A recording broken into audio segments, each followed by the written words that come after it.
রাজপথে আন্দোলন সংগ্রাম করেছি। তা আমরা আমাদের অধিকার ফিরিয়ে পাওয়ার জন্য আবারও রাজপথে আন্দোলন সংগ্রাম করব।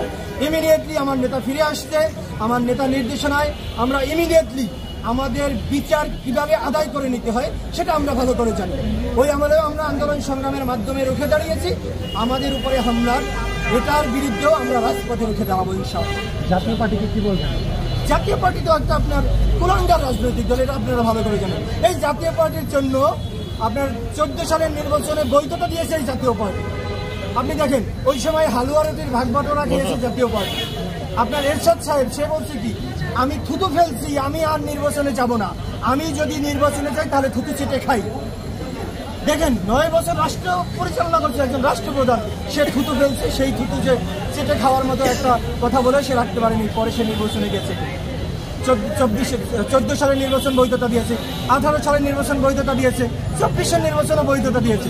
তাহলে এই এখন দেখেন আবার বিএনপির ঘাড়ে বসে আবার যদি বিএনপি একতরফা কোনো নির্বাচন করার প্ল্যান করে তাহলে সেটার বৈধতা দেওয়ার জন্য এই জাতীয় পার্টি উঠে পড়ে লেগে আছে এবং সেখান থেকেও যদি কিছু হালুয়া রুটি পায়।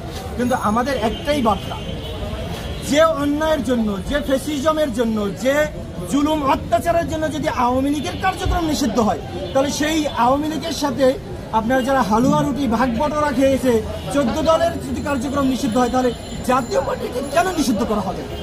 আমার এই একটাই কথা, যদি নিষিদ্ধ জাতীয় পার্টি না হয় তাহলে আওয়ামী লীগ রাজনীতি করবে। আওয়ামী লীগকে যদি নিষিদ্ধ করা তাহলে জাতীয় পার্টিকে কেন প্রশাসন পাহারা দেবে? আপনাদেরকেই আমি প্রশ্ন ছুড়ে দিয়েছি, এই জাতীয় পার্টিকে প্রশাসন সেনাবাহিনী পাহারা দিচ্ছে, তার মানে কি জাতীয় পার্টিকে কেন্দ্র করে একটা নতুন পরিকল্পনা, নতুন ষড়যন্ত্র কাজ করা হচ্ছে। জাতীয় পার্টির মাধ্যমেই আমাদের দিয়ে আনার ষড়যন্ত্র হচ্ছে। তার মানে জাতীয় পার্টি ইস্যু এটা ডালমেক কালা জাতীয় পার্টি। তো এই জন্য আমরা জাতীয় পার্টি নিষিদ্ধের জন্য কথা বলছি।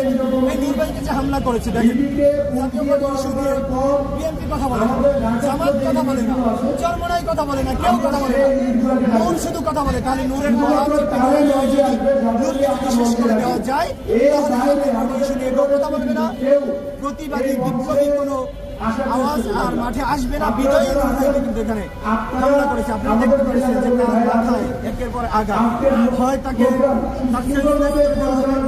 হয় তার স্মৃতিশক্তি নষ্ট হয়ে যাবে, না হয় শীতের হয়ে যাবে।